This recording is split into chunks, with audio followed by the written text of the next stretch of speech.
ఈరోజు శుభదినం. బీసీ బహుజన వర్గాలందరూ కూడా ఏకమవుతున్నటువంటి రోజు. ఎంతో సంతోషంగా ఉంది.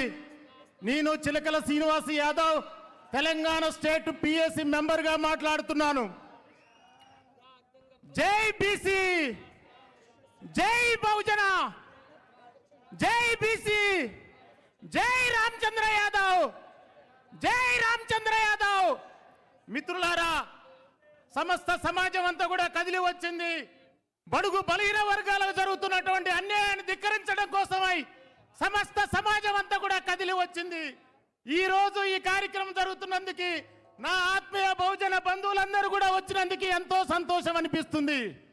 ముఖ్యంగా ఈ స్టేజి మీద ఆసీనులైనటువంటి ప్రతి ఒక్కరికి పేరు పేరున్న పెద్దలకి ప్రతి ఒక్కరికి నమస్కారం తెలియజేస్తున్నాను. కింద కూర్చున్నటువంటి వాళ్ళు, స్టేజ్ మీద ఉన్నటువంటి వాళ్ళకి, ఇక్కడ వచ్చినటువంటి వాళ్ళందరూ కూడా నమస్కారాలు తెలియజేస్తున్నాను. మిత్రులారా, మనకు స్వతంత్రం వచ్చి 77 సంవత్సరాలు అయినా కానీ బడుగు బలహీన వర్గాల్లో ఏమాత్రం కూడా అన్యాయం జరగలేదు. ఎక్కడేసిన గొంగలు అక్కడనే ఉంది. ఒకప్పుడు రాజుల కింద, ఒకప్పుడు మంత్రులకి రాజుల కింద మనం ఏందనమాట ఎంతగానో బానిసలు అయిపోయాం. అటు ఫ్రెంచి వారు, డచ్ వారు, బ్రిటిష్ వారు, మొఘలాయులు మనం బానిసలుగా చూసి మన బతుకునంతా కూడా ఆగం చేశారు. తర్వాత మనకు స్వతంత్రం వచ్చినా కానీ అగ్రవర్ణాలు వాళ్ళు భూములన్నీ కూడా వాళ్ళ చేతుల కింద పెట్టుకున్నారు. ఒకప్పుడు రాజులాగా ఉన్నటువంటి వాళ్ళు మన యొక్క భూములన్నీ కూడా వాళ్ళు చేతిలో పెట్టుకుని ఉన్నారు. 8% జనాభా లేనటువంటి వాళ్ళు 44% మన యొక్క భూములన్నీ కూడా వాళ్ళ చేతిలో పెట్టుకున్నారు. 92% మనం ఉన్నటువంటి బహుజన బీసీ ఎస్టీ ఎస్టీ అందరం కలిసి 92% మనం ఉంటే మనకు ఉన్నటువంటి భూమి 43%. మిత్రులారా, ఎంత అన్యాయం, ఎంత అన్యాయం! మీరు ఒక్కసారి ఆలోచన చేయండి. బ్రిటిష్ వాడి కింద తొత్తులాగా పనిచేసిన వాళ్ళే, మొఘలాయుల కింద తొత్తులాగా పనిచేసిన వాళ్ళే స్వతంత్రం వచ్చినాక కూడా అధికారం వాళ్ళ చేతిలో పెట్టుకున్నారు. ఎంత అన్యాయం మిత్రులారా! మనం ఉన్నది 92% జనాభా అయితే మన దగ్గర 43% ఉన్నది. వాళ్ళ దగ్గర వాళ్ళు ఉన్నది 8% జనాభా అయితే 43% భూములు ఉన్నాయి. ఎంత అన్యాయం మిత్రులారా! ఇది ఫస్ట్ ద్రోహం. ఒక్కసారి ఆలోచన చేయండి. Thank you sir.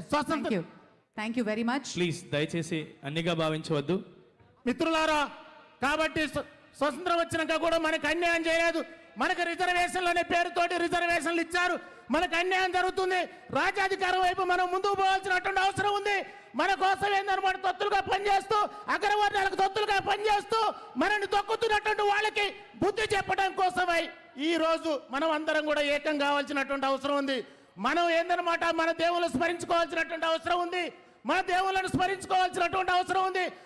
మనం సాకల ఐలములాగా గద్దించాలి, కాటం రాజులాగా గద్దించాలి, మళ్ళా కట్ట బ్రహ్మలాగా గద్దించాలి. మనం అందరం కూడా ఏకం కావాల్సినటువంటి అవసరం ఉంది.